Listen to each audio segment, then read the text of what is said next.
Olá, meu nome é Anselmo Braga, eu sou o pai da Rebeca, técnico de operação de refinaria e diretor sindical. A convite da professora Virgínia, eu vim aqui hoje falar um pouco da Petrobras para vocês. Mas vejam bem, eu vou falar da Petrobras com acento no ar.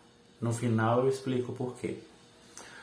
O que vou contar para vocês é um pouco da história da Petrobras sobre a perspectiva de um trabalhador e de um dirigente sindical que tem um olhar progressista sobre a empresa. Entrei na Petrobras em fevereiro de 2002 e por 8 meses eu fiz o curso de formação de técnico em operação, que é um curso que não existe fora da Petrobras, já que quase não existe refinaria no Brasil que não seja da Petrobras. Minha área na Petrobras é a de hidrotratamento. Este é o setor dos mais interessantes da refinaria, pois nele o processo, além de físico, é químico também.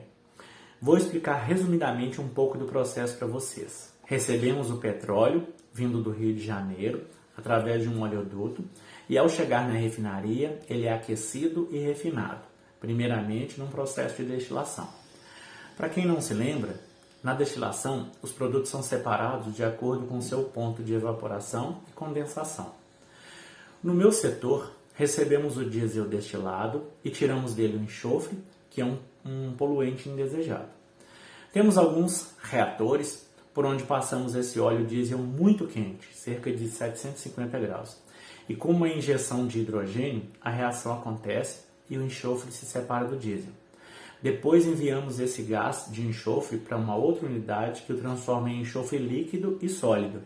E aí ele é vendido para a indústria farmacêutica para fazer esses pós antissépticos, sabonete. O que o operador faz nesse processo? Há uma divisão clara de tarefas. A maior parte do processo é automatizada.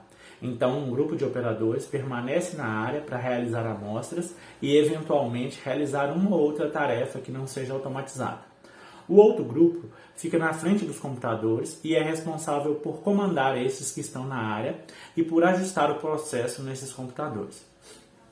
Esses dois grupos revezam normalmente a cada 10 dias. Bem, essa é uma explicação muito sucinta do processo. Podemos falar mais profundamente sobre ele caso vocês se interessem e tomando o tempo da professora de Química ou de Física. Agora eu gostaria de falar para vocês da Petrobras como indutora do desenvolvimento do Brasil. E quero deixar claro aqui também que a Petrobras é uma empresa sensacional. Uma empresa que teve como um dos seus idealizadores o escritor Monteiro Lobato. Minhas críticas são a sua gestão. Precisamos sempre conseguir separar essas coisas, pois corrupção e má gestão são práticas de pessoas e não de empresas.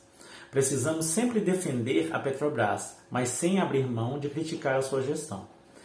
Estamos vivendo um momento muito legal para se discutir o papel da empresa pública, pois é neste momento de crise, de real desvalorizado, que é mais conhecido como dólar alto, que uma empresa pública e grande como a Petrobras poderia desempenhar seu papel.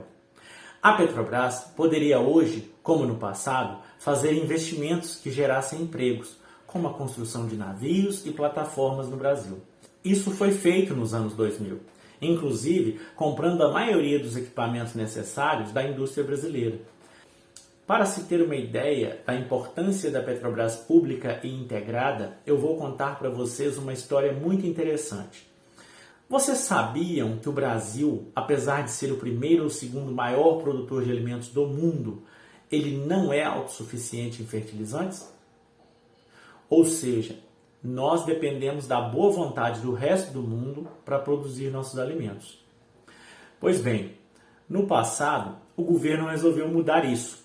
E por meio da Petrobras começou a investir em fábricas de fertilizantes e em termoelétricas. Mas o que tem a ver termoelétricas e fertilizante? Calma que eu explico. Com a descoberta do pré-sal, em 2007, nós passamos a ter um excedente grande de gás natural, que é o principal insumo para a fabricação de fertilizantes e é o combustível necessário para o funcionamento das termoelétricas. Hoje, o Brasil precisa das termoelétricas nos momentos de seca, em que as hidrelétricas estão com os níveis baixos, como a gente se encontra hoje, inclusive. Já nos momentos em que os níveis voltam ao normal, as termoelétricas são desativadas temporariamente. E é aí que entra a grande sacada da Petrobras.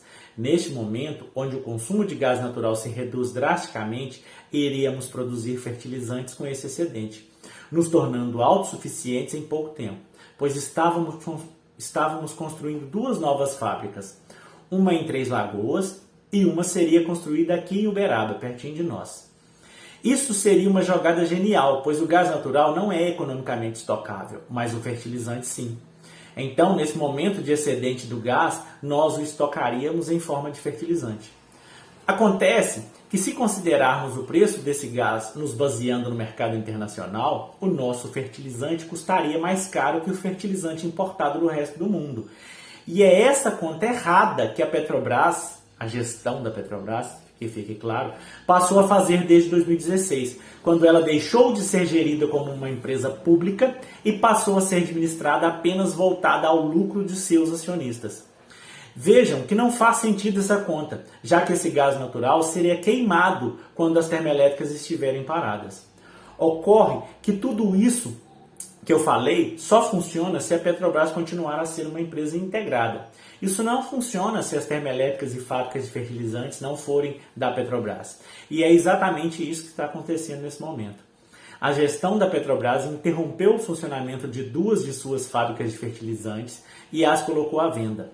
Inclusive, a mais nova fábrica, que ainda não havia começado a produzir, que é a de Três Lagoas, e o projeto de Uberaba.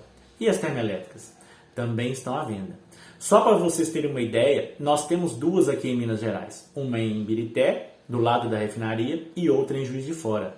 Esta, inclusive, é a única do mundo capaz de funcionar com álcool. Ambas estão à venda. Preciso lembrar também que nossa refinaria aqui em Betim também está sendo vendida, juntamente com outras 7. 2 já foram vendidas, uma na Bahia e outra em Manaus. Essas vendas de refinarias estão diretamente relacionadas com outro assunto que preciso falar para vocês: a política de preços dessa gestão da Petrobras. Desde 2016, a Petrobras passou a calcular os preços do que ela vende com o chamado PPI, Preço de Paridade Internacional. O que significa isso? Na prática, estamos pagando os mesmos preços que os europeus e americanos pagam pelos combustíveis. Nós que defendemos a Petrobras como empresa pública, somos radicalmente contra essa política, pois a maioria dos custos da Petrobras são hoje em real. Nós temos praticamente todo o petróleo que precisamos aqui no Brasil e temos capacidade de refinar ele aqui no Brasil, com custo em real. Sabem quantos países do mundo que têm petróleo em seu território praticam essa política de preços? Nenhum. Na verdade, o nosso país. Essa nova política de preços foi adotada para permitir que se colocasse à venda essas refinarias, pois somente praticando preços internacionais seria possível que se atraísse o interesse dos compradores. Portanto, essa venda de refinarias não tem nada a ver com concorrência.